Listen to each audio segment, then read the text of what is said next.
Welcome to the deep dive. Today we're looking at the life and really the tragedy of Bobbi Kristina Brown.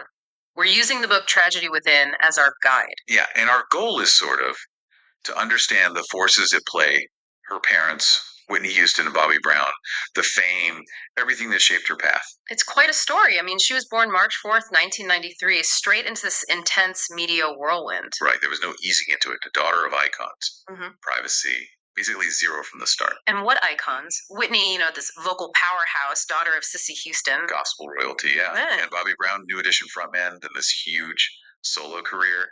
Talk about a musical lineage. Their relationship itself was, well, complex Mhm. and incredibly public. That must have just intensified the focus on Bobbi Kristina. Oh, absolutely. It created this kind of American royalty narrative almost. Yeah. Even normal childhood moments like playtime or amusement parks, they were seen through that lens. To those public appearances, award shows, they were mixed with hopefully some private family time. The book mentioned music was always central. It was. Family gatherings, rehearsals she'd attend, music was the backdrop.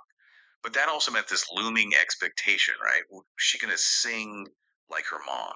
That pressure must have been immense. Did the book suggest if music felt more like a burden or a genuine escape for her early on? It seems like a mix. There was clearly a real love for it, a connection, but the shadow of Whitney's voice, Mm. that's a heavy thing to live under. It was probably both solace and pressure. And all this while navigating her parents' very turbulent marriage, splashed all over the tabloids. Yeah, the book touches on her resilience, but you have to imagine the toll. Constant media noise about your family struggles. That's incredibly tough for a child. Then Whitney's own battles, especially with substance abuse, became so public. Hmm.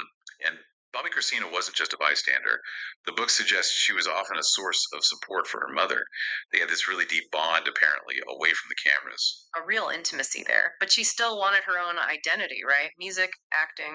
Definitely. She tried. Whitney apparently encouraged her, but those comparisons, they were just unavoidable. We saw glimpses, like on that singing show, a TV role. But it was always Whitney's daughter, the weight of that legacy. Exactly. And then add social media into the mix. Mhm. Relentless scrutiny, judgment. It chips away at your sense of self. So creative outlets, music and acting, were partly coping mechanisms, perhaps. Seems likely. But the book hints at the internal struggle too, self doubt, the pressure to succeed on those huge terms. And then the unthinkable happens. Whitney dies in 2012. That must have just shattered her world. Completely. And again, having to grieve so publicly while dealing with that immense private sorrow. The book talks about the questions of identity that surfaced then. Who was she without her mom? That eulogy she gave, heartbreaking. Then her relationship with Nick Gordon became central. Yeah, they had this shared history connected through Whitney, but the outside world was skeptical, to say the least. They tried building a life together, though. In Whitney's old house, right? While she was still trying to pursue her own dreams, but also reportedly struggling herself. It was a complex dynamic. The book depicts it as rooted in shared grief, maybe dependency, but also facing intense external judgment. And volatile, apparently. Love, conflict.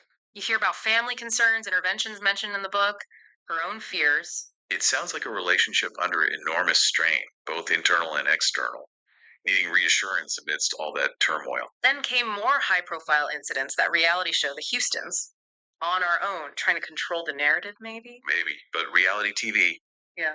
it rarely works out that way, does it? Often just invites more scrutiny, more blurring of lines between public and private. And sadly, things seem to spiral downwards. The book talks about intensified struggles, attempts at rehab. Yeah, it paints a picture of someone feeling overwhelmed, the weight of expectation, the grief, the scrutiny. It all culminated in that awful incident in January being found unresponsive. Just tragic.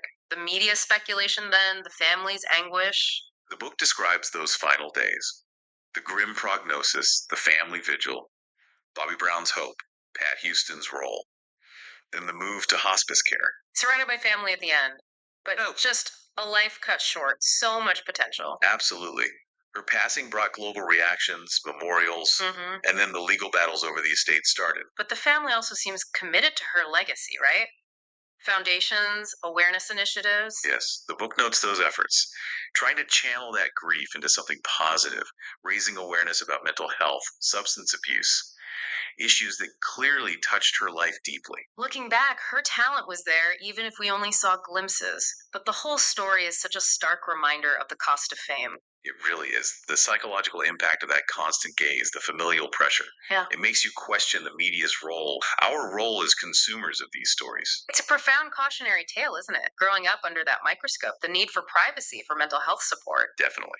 The book offers tragic lessons about boundaries, about finding your own way outside the shadow of fame, about prioritizing well being.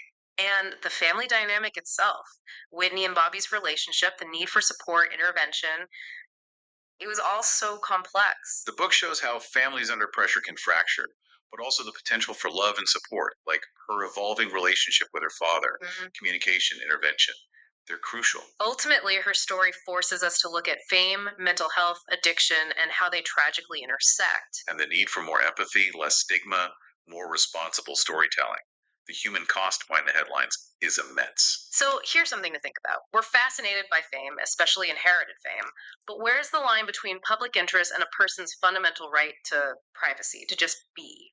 And what role do you, as the audience, play in how these stories unfold? Something to consider.